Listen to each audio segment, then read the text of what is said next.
Hi guys, so my name is Mario Akatagol, aka Prince Bite.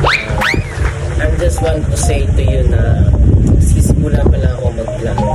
No? I encourage you kung nag-vlog ka man ngayon, tuloy-tuloy lang because I am also a beginner like you. So, tuloy-tuloy lang. Tapos, huwag mong intindihin kung ano nangyayari.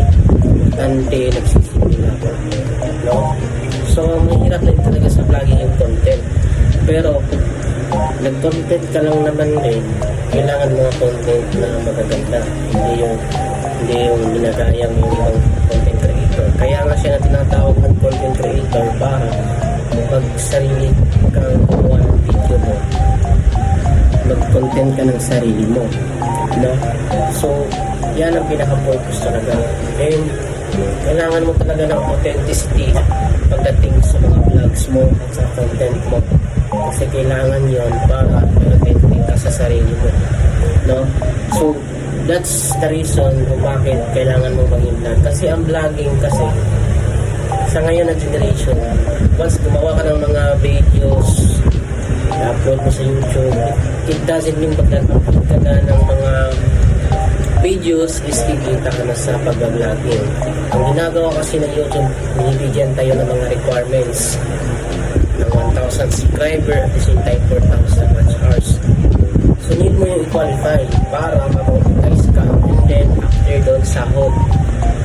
So hindi mo dapat madiligin yun. Ang importante, you build yourself as a content creator.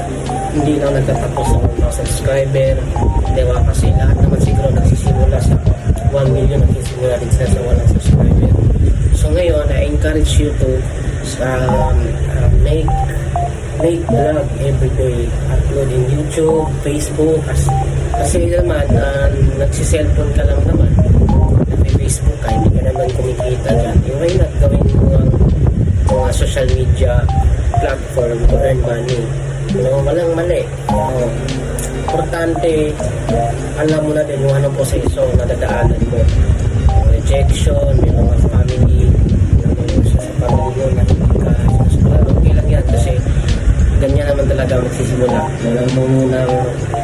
Wala mo nang masyado makikita yung mga tips mo sa mga videos mo, hindi ka naman nasuportahan. Kasi ganyan talaga pag magsisimula mo. Hindi ka abot ng 1 million views kung hindi ka pa kasi knowledgeable about vlogging industry. No? So, ngayon, ang i-encourage ko lang sa inyo is tuloy-tuloy lang. No? Kasi lahat naman tayo magawa ng paraan para mag-successful sa buhay.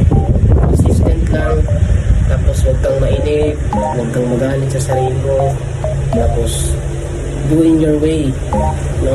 Mahalin mo lang yung ginagawa mo araw-araw. Gusto kasi ginagawa mo siya at minahal mo siya araw-araw, doon ka magiging magaling. No? Kahit ako, hindi naman sa first time ako nag-vlog, 6 attempt, no? Hindi ako payag na sa sa ika-anim na vlog ko ngayon, hindi ako papayag na hindi ko matuloy-tuloy ito. So, yun lang. Ingat kayo palagi.